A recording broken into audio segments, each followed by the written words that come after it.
你叫咩名啊？我叫高素清啊，哦，喺邊度過嚟嘅？香港。喺香港過嚟。嗯。咁你係喺邊度了解到我哋？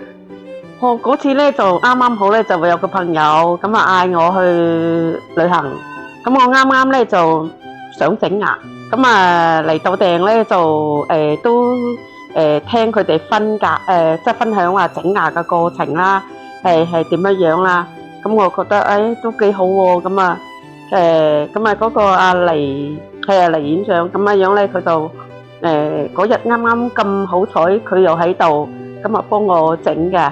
咁啊剝咗一隻啦，跟住咧就同我整兩隻牙，咁啊個個都服務態度好好啦，好親切啦嚇，咁其實剝牙都唔係好痛，係啊，好好個技術真係好好，咁啊都真係值得信賴，祝德貝美好康8週年快樂，祝佢大展鴻圖。